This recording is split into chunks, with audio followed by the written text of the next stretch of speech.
dear readers. You are listening to Time to Read, a Winnipeg Public Library podcast. We are recording in the lovely Carol Shields Auditorium in the magnificent Millennium Library here in Treaty 1 territory, and on the land that is traditionally territory of the Anishinaabe, Cree, Oji-Cree, Dakota, and Dene peoples, and the homeland of the Métis Nation. Today, we will be discussing Middlesex by Jeffrey Eugenides. I'm Alan Chorney, the librarian at Transcona Library, and to my right is... Hi, I'm Kirsten, and I'm at West End Library, and happy Freedom to Read Week, everyone. Hi, I'm Trevor, your friendly neighborhood librarian at the Louis Riel Library. Across the table from me, as always, is... I'm Erica. I'm the librarian at the Fort Garry Library. Hi. A good book can carry me away from an average and ordinary day, yeah. So keep it down, leave me alone, close the doors and turn off the phone, 'cause all I ever really need is a little more time to read. And of course, we couldn't do this without you, dear readers. And since this is a book club, and it's a little more long distance than most, we want you to start off our discussions. Like many of you have, sent us emails, talked to us on Facebook, talked to us on Twitter. We really appreciate it. So email us at wpl-podcast.winnipeg.ca. Remember, only you can determine whether we laugh or cry. So each month, find time to read the selected book because there will be spoilers. Send your questions, thoughts, and comments anytime to wpl-podcast.winnipeg.ca or find us on social media and we'll incorporate them on air. Make sure you stick around to the end for a special segment, Nerd Words for Word Nerds.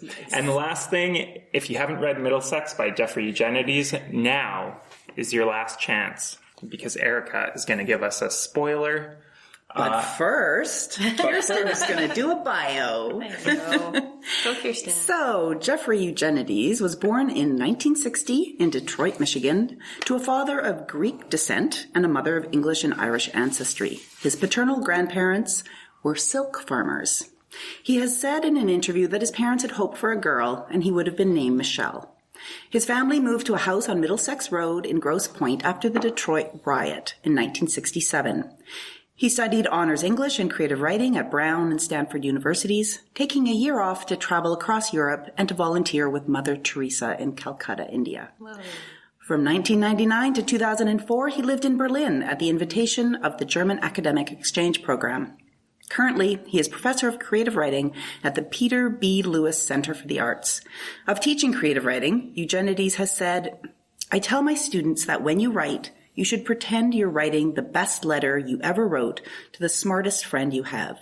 That way, you'll never dump things down. You won't have to explain things that don't need explaining. You'll assume an intimacy and a natural shorthand, which is good because readers are smart and don't wish to be condescended to. I think about the reader. I care about the reader. Not audience, not readership, just the reader." His 2002 novel Middlesex won the 2003 Pulitzer Prize for Fiction. Wow, I love that quote. I know, I like to do it. It's kind of long, but I thought, yeah. No, it's amazing. He thinks we're smart, you guys. I found it personally flattering. Thanks, Jeffrey. Thanks, Jeffrey. Okay, so here's your spoilery synopsis. Middlesex is the story of the early life of Cal, as he relates it to us. Due to being intersex and misidentified when born, he is raised as a girl and called Calliope until puberty. Part family saga, part coming-of-age story, it follows Cal's grandparents' escape from the Greco-Turkish War in 1922, through his upbringing in civil rights-era Detroit, to his self-discovery as, and transformation into, a man named Cal. It's a story of difference and belonging, of family secrets and family dysfunction, and of finally finding how to be yourself. Mm-hmm. Yeah? For sure. Yeah. Okay. So it was quite the journey, this book. It's a big book. It's a big Over 500 pages. It covers 3 generations of a family, or a gene as it traces its way through a family. So what were everyone's initial feelings about the book? Well, you know, when I first heard about this book, I hadn't read it when it came out 15 years ago. I had an idea in my head what it was going to be about. And I have to say, about the last 100 pages or so, it was exactly what I was expecting. But what I didn't realize is this was a 500-page book. And so you had 400 pages of this amazing family intergenerational drama that I was not expecting, and I was caught up in. And then when it gets to the point where it's a person finding their way of gender identity, I'm like, okay, this is what I was expecting. But you get there at page 400. Yeah. You know? Yeah. It was sort of like How I Met Your Mother, where there was like the TV show where there's years and years of this is the backstory, and we're going to get there eventually, and then like at the end he meets the mother, and you're like, okay, that's when I was watching this the whole time. Yep. Well, and I've read this novel before, back in 2003, I think, when it came out, or when he had won the Pulitzer Prize. And I guess I didn't remember that. What really stuck through after the second reading was that I really found all the other characters much more interesting than Cal, Calliope. Mm-hmm. And I almost then, because I think I was reading a little bit more critically too, and I thought, well, they're not, Cal is not as well formed as a character as Desdemona, who I quite love. Yeah. Cal's just formed differently. So what did you think of Cal as a narrator? Like, if you found everyone else more interesting, did you think that Cal was a good narrator? See, that was going to be my question. Was because the last time we asked, is he a reliable narrator? Yeah. So my question is, for Cal, did you feel like you were getting a reliable story? Well, my feeling with Cal was Cal was almost like this ringleader of this crazy family circus that was going on, and that Cal knew exactly the kind of story he wanted to tell. Holding things back. The identities of all of a sudden. Hey, guess what, everybody? Fard Muhammad is actually Jimmy Zizmo. Exactly. Or later on with the big reveal where Brother Mike is the extorter, and you have that crazy O.J. Simpson style slow car chase across Detroit, and also his use of like almost cinematic tropes, like the idea of doing a rewind at the beginning back to Turkey, or the idea of doing a montage when I think it was Lefty opening the Zebra Room. Mm-hmm. It was like cut to the first payment, cut to somebody frying up onions, or like the way that he had visualized it. I loved the narrator. Yeah, I felt like Cal, the narrator, was different than Cal, the character. Mm-hmm. Like Cal is this much more interesting. He's this omniscient narrator, and even in the story, he talks about the different segments of his life being completely different characters. Like he talks about how when he's a girl, that's girl Cal, and when he's a boy, that's boy Cal, and they seem to be separate and distinct. And there's I, and then there's Calliope. Correct. Yeah. Well, and I did read that it took him 2 years. Well, he jokes that it took him 2 years to write that first page, where he struggled with the narration and tried to kind of go back and forth and tried to sort of figure that out. And I think he was successful. I mean, it took him 9 years to write this book too. Wow. So, I mean, I think the whole narrative structure was quite a challenge for him. And I think he succeeded. This is my answer to the question. Is he reliable? I thought he was very reliable the whole time. You could conceivably get that he's getting the stories about his birth and his whatever afterwards, except for the death of Milton. And what Milton experienced when he died. Yeah. That's the only time you can't figure out a way that this narrator could have known this. Chapter 11 told him. Doesn't he explicitly say? Yeah, but how's Chapter 11? I don't know. He's falling off the bridge, right? The Ambassador Bridge? It feels like he's falling off the bridge, but really it's like he died on impact or something. Right. Because doesn't he say that? Doesn't he say that this is this imagination that he's like, but that couldn't have happened. He just died on impact. Well, and later on, like early on with Lefty, it was like, for the purpose of the story, Lefty looks up and he sees the roller coaster on his way to work. But we all know it was foggy that night. He didn't see anything. So he's like, he's pulling things, and I was okay with that because he was upfront about it. Yeah. But once you start second guessing your narrator, how do you know what? Well, fortunately, that was at the end. Fortunately, pretty much, right? Milton dies, and then you're like, what? I was still reeling from the Brother Mike. I was like, what? He was the extorter? Yeah, that was crazy. Yeah. So does that make you question how the narrator experiences their identity throughout the book? No, it made me just wonder if there's other things in the story that we're not supposed to take as Oh, okay. True. Yeah. Sure. Like with any sort of epic family memoir, yes. I just wanted to see if you guys felt like apparently you're fine with it. I was okay with it. Okay. I thought it was a little strange. I thought it made me go look up Air Ride though, because Air Ride comes in the book. It's mentioned a couple times, which I guess is just some sort of air suspension on car. I'm not a car guy at all, so I don't know. But it is interesting how, throughout the narration, there's obviously this fictitious family that's based on a lot of Jeffrey Eugenides' own experiences, but there also are moments where the story intersects with real historical events. Mm-hmm. And I was starting to get a little bit worried that it was going to turn into like a Forrest Gump situation because it was like, Fard Muhammad was a real person and Henry Ford and the Detroit riots. And then I thought, well, what's next? Like, is Robert Kennedy going to show up and buy a hot dog on his way to the Investor Hotel? It's like Martin Luther King is like, I'm sent down to Memphis, But thankfully, it didn't go that way. It kind of touched on it and then it backed off again. I was a little thinking, what's going to happen here? It didn't. Yeah, but that was neat though because it pulled in so many real things that he could talk about in relation to this family, like the race riots and the tensions and stuff like that.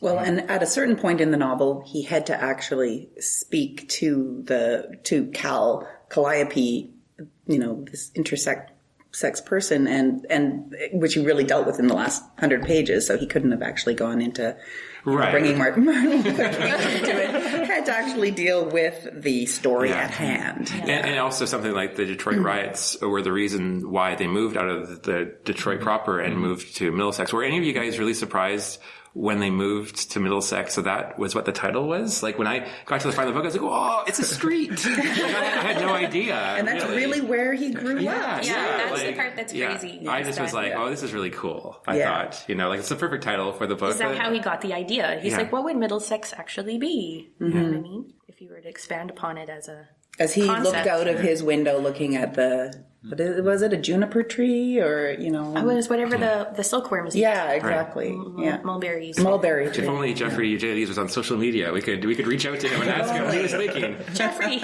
tell us what you're thinking. That's one of the things I find interesting about our society, because when you're looking back at history, which I guess this book kind of does, is you're like, there's all these great people in history. If only we could have asked them these questions. I'm like, why aren't we just talking to great people all the time and asking them all the questions now?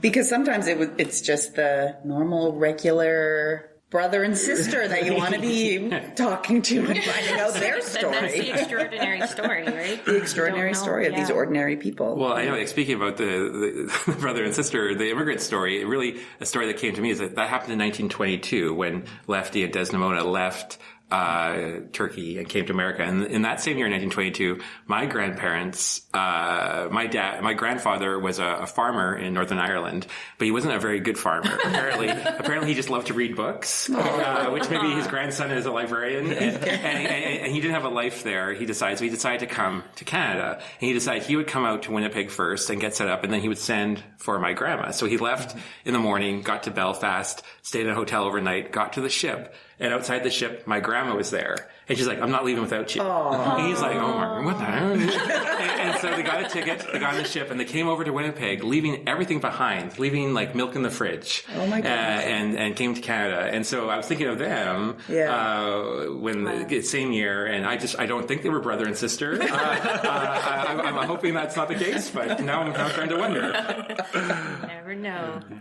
So speaking of I guess the family, there's the brother chapter 11, and Wayne from Millennium writes in, like you can, at wpl-podcast.winnipeg.ca, and they ask, why is Cal's brother called chapter 11?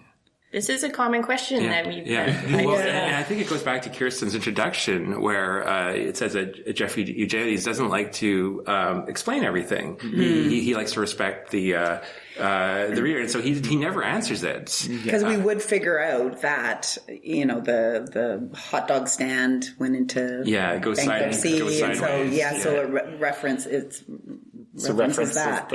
Yeah. I actually didn't care that much What chapter 11 meant.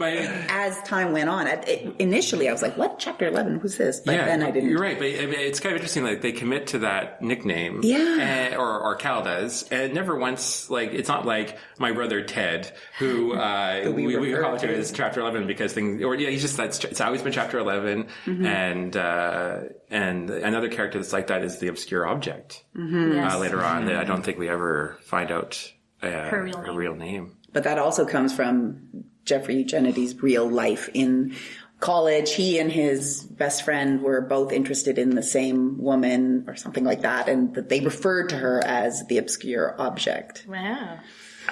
How does everyone feel about objectifying this young woman like that, like so blatantly? A movie, wasn't it?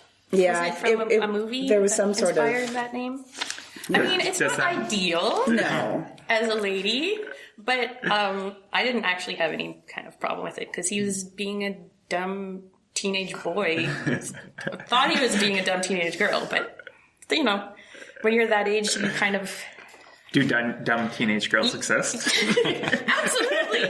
I couldn't have been the only one. There have to be out there. Well, I thought it was interesting how he sort of protects the identity, or Cal protects the identity of the obscure object, and Chapter 11, I guess. Yeah. But the other characters he's happy to name. Well, he does a really bad job of protecting that person's identity. Like, he doesn't tell us her name, but he tells us her brother's name. Right. Gives us all kinds of details about her family and where they lived.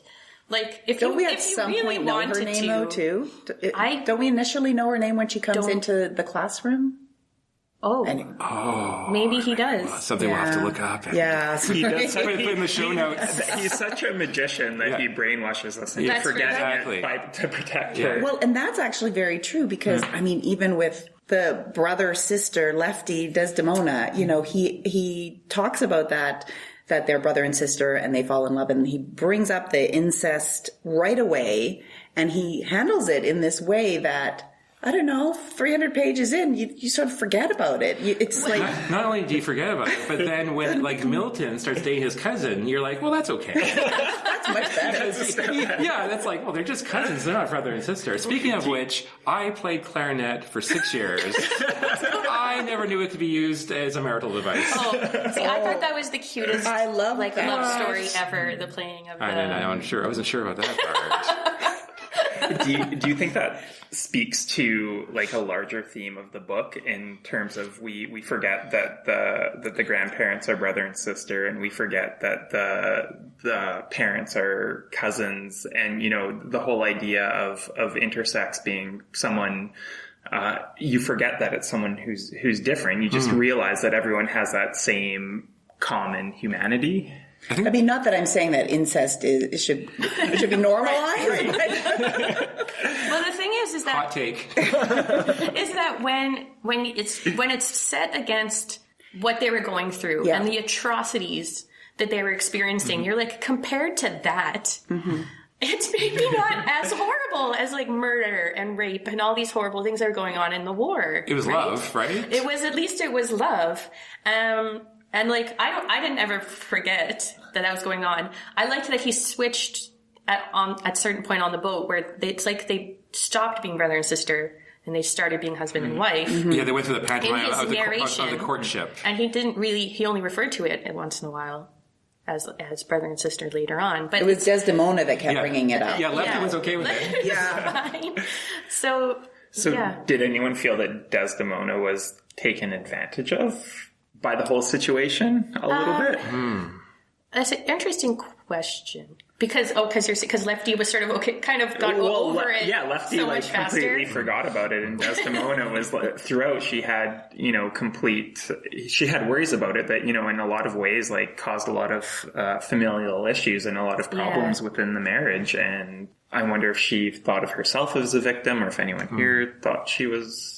I don't think so. That's not the reading I got. Me neither. And I mean, and I don't know if she saw herself as the victim of that. She saw herself as, a victim of a lot of things. Her life. It's funny because sometimes, I looked up what calliope meant. It is like a muse, epic poetry and storytelling, which makes sense. But Desdemona means misery. So I wonder if that was a That's conscious not an choice. accident. You know, course. yeah, That's yeah. not an accident. Well, and wasn't there little, didn't they grow up in a little village on Mount Olympus? Yes. Just like Zeus and Hera, who were also brother and sister? Yes. Yeah, there's definitely layers and layers. Yeah, he had fun with that, I think. Hey everybody! Did your spring break trip to Disney World fall through? Did your favorite aunt's condo in Victoria burn down? Does bowling hurt your feet? Well, WPL has you covered for spring break fun. This spring break, Winnipeg Public Library has a bunch of fun things lined up for your kids.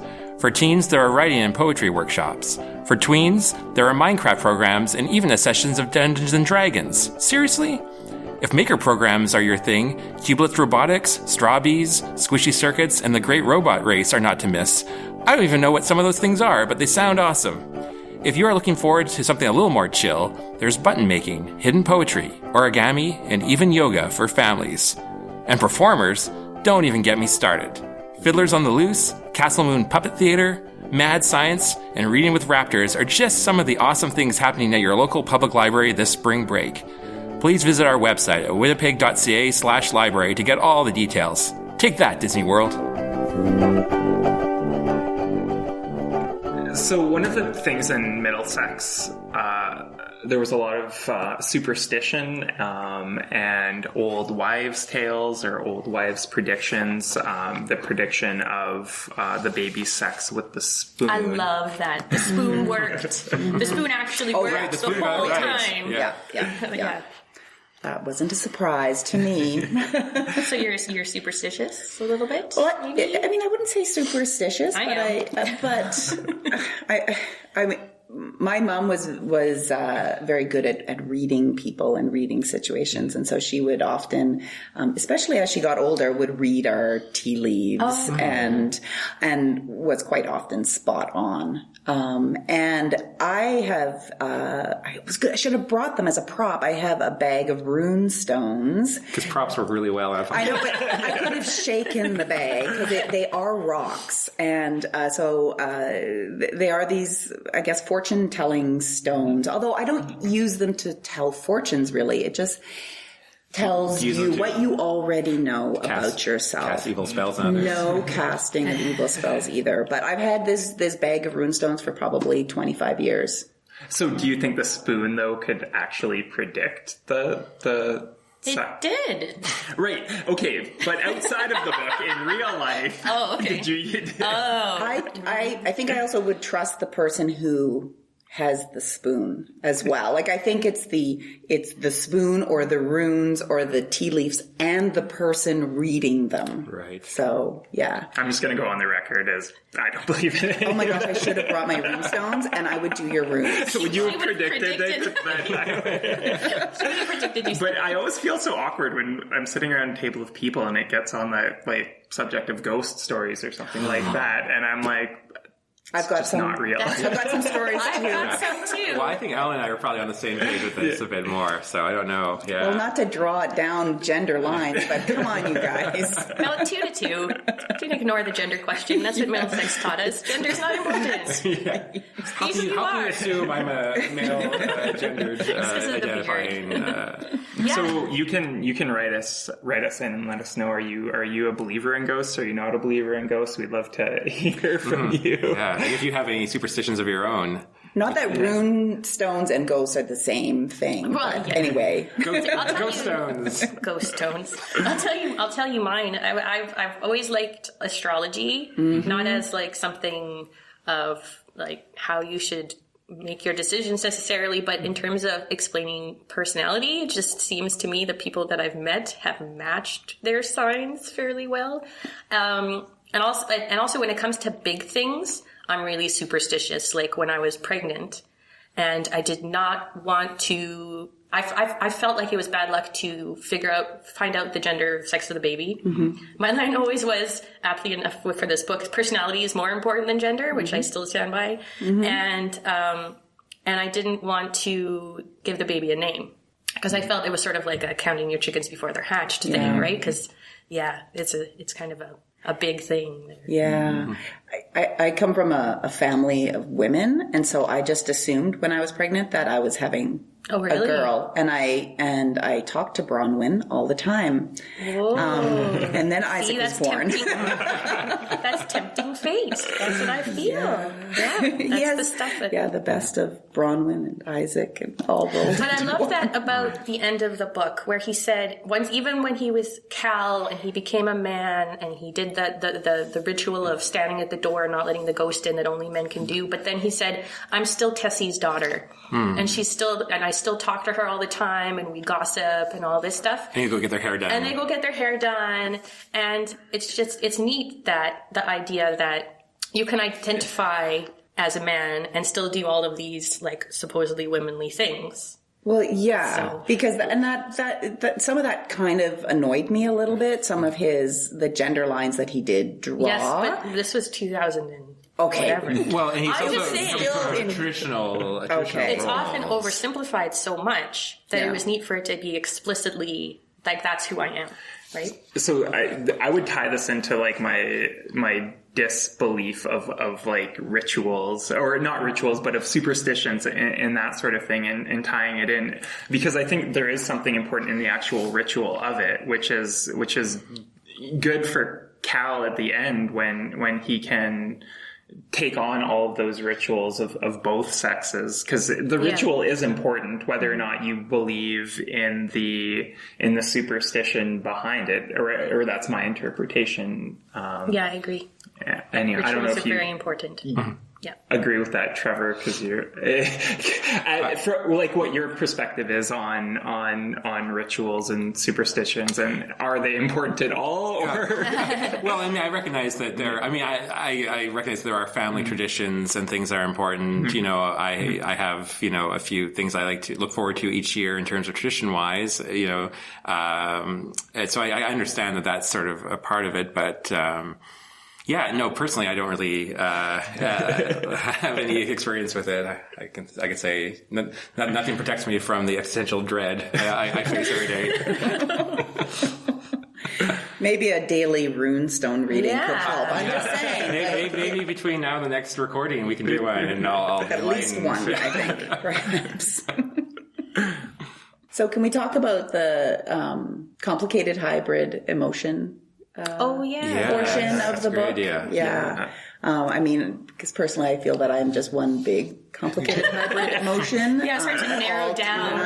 But I know that this was a question that we put out there to the... And which we got a response. We did indeed. Laura from the Fork Area Library kindly emailed us and came up with a couple of hybrid emotions. The first one was, how about a word for the disappointment felt when you realize someone has finished the food you've been looking forward to having?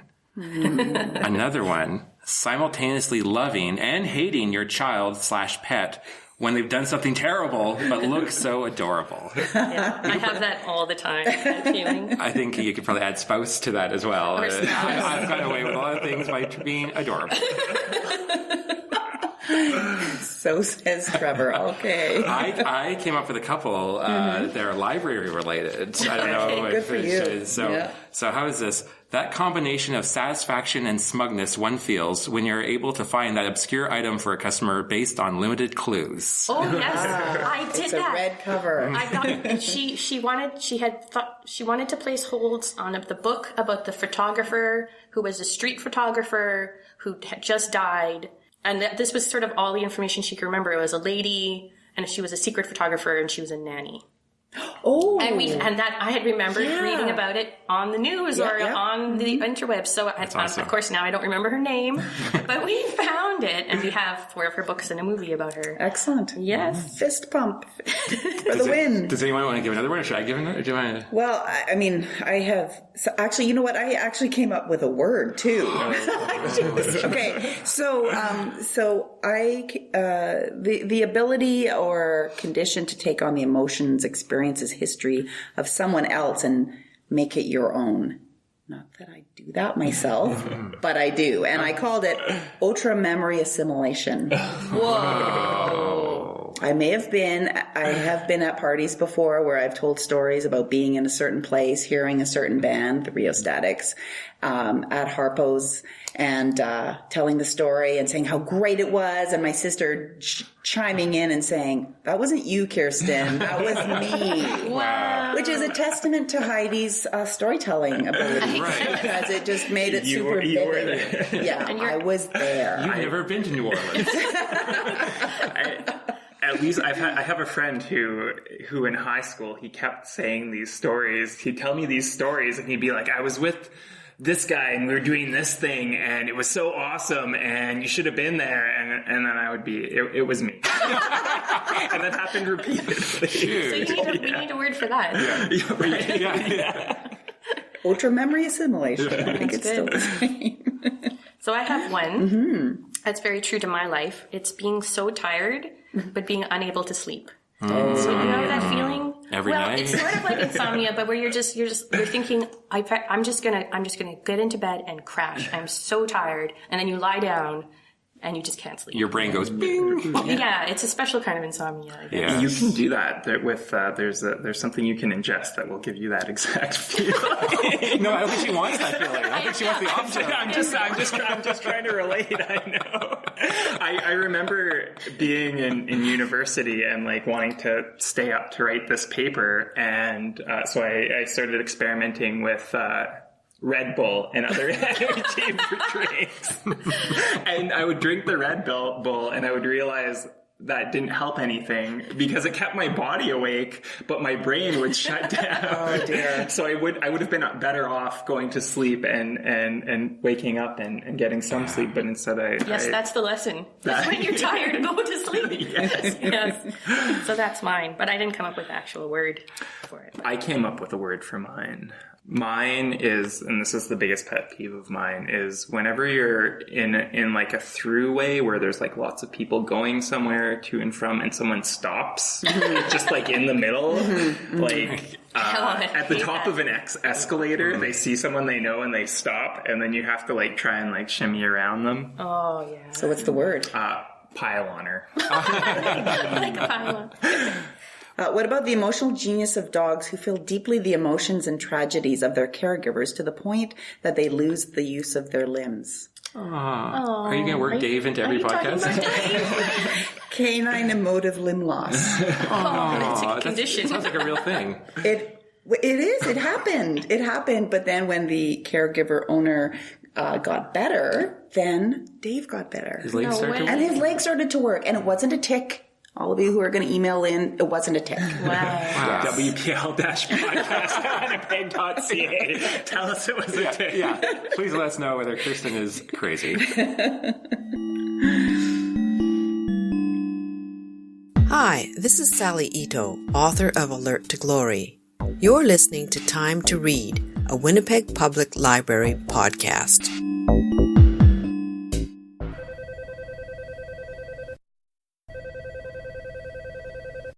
Winnipeg Public Library, how can I help you? Hi. This may be a weird question. How do you find good books to read? Well, if you let me know the kind of things you've enjoyed in the past, I can try to make some suggestions for you. Or I can suggest some resources that can help you find interesting books if you prefer looking on your own. Maybe that second one. See, I'm actually trying to find good books for my mom. She can't get out to the library herself anymore, so I wanted to get some for her, but we don't read the same things. She has eclectic tastes, and I'm not sure how to even start looking. In that case, I'll recommend you try the Novelist Plus database. Novelist Plus? Yes. Go to our website, winnipeg.ca/library, and click on the Databases button. Scroll down to Novelist Plus and click on it, then enter your library card information. Once you're in, you can search through genres, recommended reading lists, or even just type in a description of something you'd like to read, and Novelist Plus will show you suggestions. It's a great way to find some new fiction or nonfiction. So if I wanted to find, say, vampire stories set in a steampunk universe, Novelist Plus could help me with that? Well, yeah, actually. Fantastic! I'll give it a try. Thanks! Have a great day.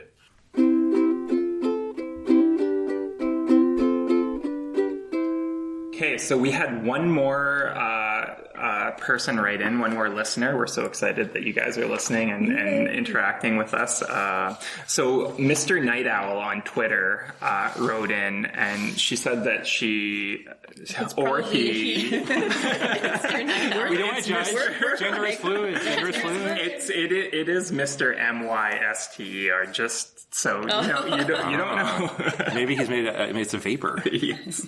But they wrote in and they said that this wasn't a book that they would normally read, but they were excited to read it because of the podcast. So thank you. And they felt like they knew Lefty and Desdemona all their lives, but that they were still getting to know Calliope.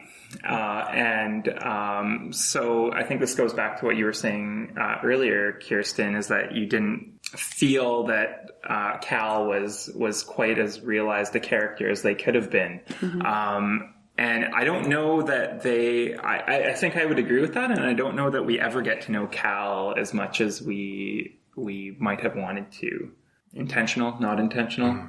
Well, did any of you think that Calliope very quickly decided, after seeing the file on Dr. Luce's desk, to me that happened all very, very quickly, that she then decided, yes, I am a man and I'm going to now live as a man. And I don't feel like, I feel like there were a lot of cliches kind of leading up to it, that she was in love with a woman. Well, that doesn't mean you're a man. Mm-hmm. I know it was written in 2002, but come on. Yeah. No, I totally, I totally get what you're saying, but I feel like, that it was actually a really slow build. And he kept saying things about implying not having a word for what she was feeling and for what could be wrong.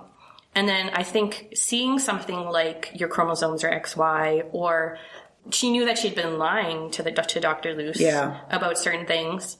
I think you could come to that realization very suddenly. The first time yeah. We all want to jump in here. I was going to say, the first time I read it through, it felt a very quick transformation as well. I agree with Kirsten, but then I've gone back and read little pieces of it in preparation for today, and there are hints that Calliope is questioning and wondering all along, but they're subtle hints that I didn't pick up the first time through. So. I'm sorry, Jeffrey, I'm not the smart reader that you think we are. Yeah. Well, just picking up on a couple of the words that Kirsten and Erica used, like you said decision and you said realization. Mm-hmm. So I think that's one of the conflicts on the idea there. Was it a decision on her part, or was it a realization? Yeah. If he still feels sort of like Tessie's daughter, what was the overriding factor in the decision to live as a man? Right. So is it partially decision? Is it partially a self-discovery? Yeah, because I didn't feel that build up. I didn't feel that. I wonder how much it had to do with that Dr. Luce used the word monster in his report too. That was going to the public library and looking up hermaphrodite in the dictionary, right? Yeah, but he was talking about in front of the other doctors, and he didn't realize. But we've mentioned Dr. Luce's name a couple of times. Is this the part of the podcast where we talk about Dr. Luce? Yeah, let's talk about Dr. Luce. All right, you guys. I just Villain, or hero or something else. This is the segment we call "What's the Deal with Dr. Luce?" I have bookmarked here his first appearance. I'd like to just read out, if that's all right. Yeah. But I saw right away that Luce wasn't your normal-looking doctor. Instead of a medical coat, he wore a suede vest with fringe. Silver hair touched the collar of his beige turtleneck. His pants were flared, and on his feet were a pair of ankle boots with zippers on the sides. He had eyeglasses, too, silver wire rims, and a gray mustache. Now, I know we're not supposed to judge him by the cover, but when I heard that he had a vest with fringe and I had boots like that. Ankle boots with side zippers, I was like, what's this guy's game? And I did not like him until I did something. I don't know if you guys ever do this when you read books, and in your head you kind of cast different actors in the roles. And so I didn't get past Dr. Luce. He was the first person I cast in my head, and I cast Jeff Goldblum. And I kind of liked him after that because I was like, well, he is kind of a villain. He's really opportunist, and he's trying to make a name for himself. But it's Jeff Goldblum. And he has a kind of a, so that's He's charming. What do you guys think about Dr. Luce? Well, I didn't think he was a villain until he turned into a bad scientist. Yeah. When he was like, Cal turned out not to fit his hypothesis on gender identity, then I was like, as a scientist, you should bring this into account. Chuck out your old theory, bring in a new theory, or else what are you doing? And, it just shows that he didn't have the scientific rigor that he should have had. Okay, so this is where I bring in something that I wanted to talk about, and it's what actually came from Monica, who goes to the West End Library, who suggested we look at the book As Nature Made Him, the Boy Who Was Raised as a Girl, because it's actually the story of a Winnipegger who was reassigned as a girl after a botched circumcision. And there are elements of his story, true story, that is exactly this.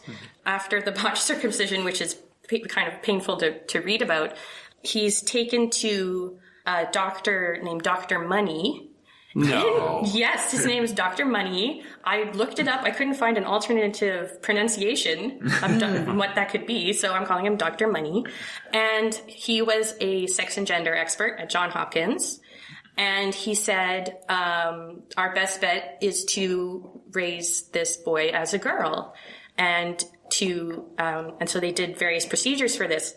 And the criticism later was that because this person, David Reimer is his name. At the time, he was known as Brenda or Bruce, depending on the stage of his life, had a twin brother. Mm-hmm. And so it was, for the doctor, a perfect case study of whether gender is born or instilled from an early age. And so it was very similar to this. The doctor maintained that this was a success. This is the right way it's going. The kid and the family weren't so on board, but they kind of went along, because what are you going to do when this big expert is telling you this is the way to go?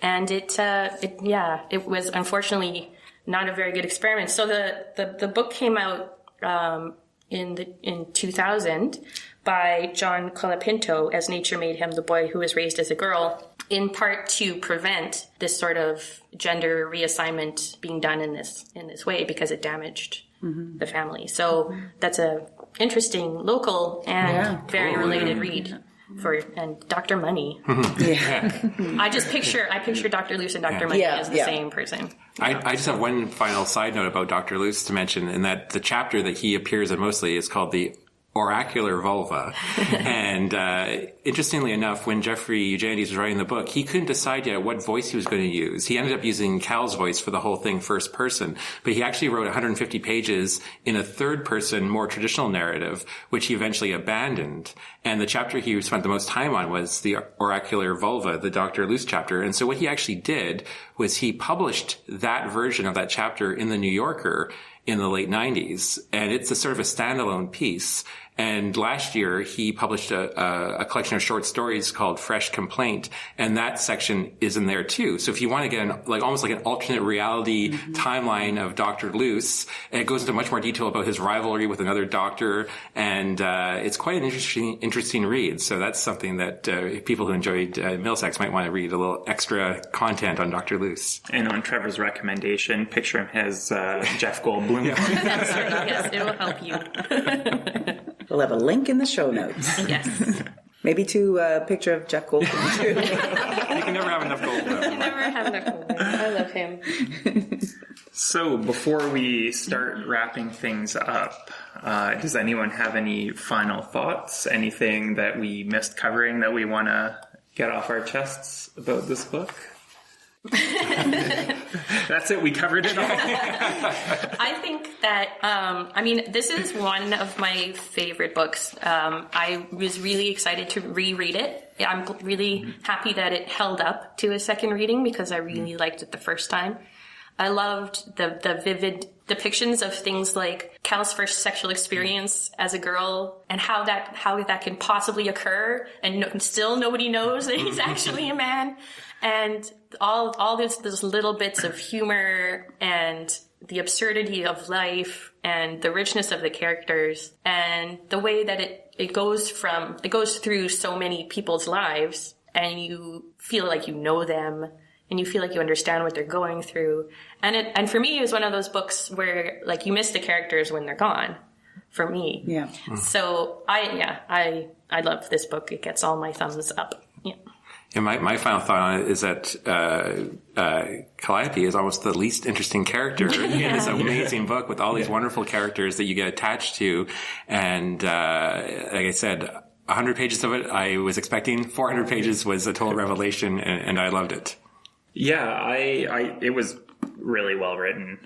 It was like every sentence is gripping pretty much and going through. I thought it was maybe a little long in places, but that's probably because I wanted to do. I had a different expectation, like Trevor did, that it was a certain thing, and it took so long to get to that part. But yeah, I thought it was fantastic, and I remember watching The Virgin Suicides, the movie, when I was a kid or a teenager, and I never read it, so I was excited to read something by that author. And now it makes me want to go read The Virgin Suicides even more. Yeah, I read it second time, and sort of 15 years between the readings, and what I really liked was the epic nature of it, and that it was also this comic epic. He even calls it a comic epic himself. And I don't know if I really remembered that it was as funny as it was, as it is, I should say. Also comic in the traditional sense. Absolutely. That's what he was meaning. Yes. Yeah. That was he. It was funny. When I think of the family, I was also in my mind thinking about David Sedaris and his family, like another Greek American family, and the interactions with between David and his father, Lou Sedaris. I often thought of Milton and Lefty is like that. So that dynamic was going on in the back of my head too. So I was bringing that, baggage Lefty. to it. Lefty. Lefty's so lovable. Yeah. And can I just point in here that we now have on our website a place for discussion for the books. So in addition to emailing it and everything, you can go to our website, wpl-podcast.winnipeg.ca, and find a place to answer the questions that we've been talking about, or just give us your thoughts about each of the books that we're reading. Ask your own questions. Absolutely. And we'll try and get on there as we're reading to talk about them online as well, so we can have that interaction. Mushrooms, herbs, and orchids, oh my. Don't despair. Spring is right around the corner, dear readers. It really is. And the Winnipeg Public Library wants to help you prepare for getting your hands dirty and your gardens growing. Register today for programs as varied as edible container gardening or mushroom foraging, with instruction as diverse as our scratch and sniff session with a local herb expert, or a visit with the blooming specialist from the Manitoba Orchid Society. All Winnipeg Public Library programming is free. To find out more information and to register online, please visit our website at winnipeg.ca/library or contact any branch. Phone numbers are on our website or on the back page of the latest at the library newsletter. Can you dig it? We are the Fort Garry Book Club, and you're listening to Time to Read. And so now we're gonna lefty that behind, and go on to Nerd Words for Word Nerds. Nailed it. So now it's time for Nerd Words for Word Nerds, the part of each show where each of our hosts picks a word, defines it, and then explains why it has been tickling their tongue for the past month. So who's got a good word for us first? I do. So inspired also by these fun hybrid words that we were all working on. I was listening to a interview with Jeffrey Eugenides, and he was talking about Ruinenlust, which means to take pleasure in ruins, feeling irresistibly drawn to crumbling buildings and abandoned places. And he was using it to describe what happens when things are falling apart, but that gives you a sense of life itself. Obviously, it comes from the German, from 18th century, very romantic sensibility, obviously. And I'm sorry, these words always make me go down a rabbit hole, because then I was thinking, as I was reading this, I thought, oh, I have this book sitting on my pile of books by my bed, and I brought it with me as a prop that really works well in a podcast. So it's a graphic novel called Imagine Wanting Only This by Kirsten Radke. And I actually haven't started reading it yet, but I am meaning to, and I will now for sure. It describes different stages of Kirsten Radke's life, starting with the death of her favorite uncle, starting college, etc. And through these different stages, she becomes more and more obsessed with ruins, with disasters and death. And she's trying to seek answers to her life questions through this obsession. Anyway, Ruin and Lust. That's amazing. Do you think it also applies to, because when you first said it, I was like, also applies to getting lost in ruins, like reading someone's ruins? Oh, that's what I thought. Yes. That's ruins, not ruinen. Okay. Erica, do you have a... Sure. Mine was Bombyx mori, which is the Latin name for silkworm, which was in this book. Nice and the reason tie-in. that it stuck with me was because I afterwards was watching the Cormorant Strike adaptation of the TV series they made of the Robert Galbraith / J.K. Rowling books. Oh, right. And one of them's called The Silkworm. And the book within that is called Bombyx Mori. So I knew what that was the silkworm. And I felt like I had learned something. So And now we've That's my- all learned something. there you go. Because we hadn't actually talked about the silkworm. Yeah. Right, yes. Yeah. That's great. Silkworm farmers. Yeah. Yeah. My nerd word is peplum. It's fun to say. I learned about it during the Olympics because it's an outer skirt primarily on women's garments, but also on Olympic figure skating costumes that kind of flares out. It comes from the Greek peplos, which is women's garment. But the other thing, again, I went down a rabbit hole, is that pepla, which is the plural of peplum, is a subgenre of movie that was made between the late 1950s and early 1960s in Italy. And they were also called sword and sandal epics. And they cashed in on the Hollywood craze of movies like Ben-Hur, Ten Commandments, and Spartacus. And later on, then there were the spaghetti westerns. But before spaghetti westerns, they were pepla. They were known for questionable production values. And they always had 4 elements. They were poorly dubbed from Italian into English. They had swords. They had sandals. And they had big, muscular, shirtless men with a tenuous connection to the Bible and or mythology. So I just want to run some numbers by you guys. In less than a decade, the Italian film industry produced 19 Hercules movies. Whoa. And there were several Goliath movies, including ones where he fights vampires and dragons. That's not in the Bible. Samson has his run of movies. He got 5 of them. And even Ursus, the man-bear barbarian, he got 9 movies during this time, and he's Bible adjacent. He doesn't actually appear. The most prolific character during this time is a guy called Maciste. He's the Italian strongman. I've never heard of him, but he appeared in 25 films in 5 years. And many of the Ursus and Maciste films were redubbed as Hercules movies or Samson movies for the American audiences because the distributors thought that no one had ever heard of Ursus and Maciste, and they were right. So that's my word, peplum. See, I love that sort of spiraling into the rabbit hole. It reminds me, I was a huge fan of Hercules' The Legendary Journeys in the 90s. I wonder if you would consider that a more modern... Yeah, that's what we call that neo-peplum.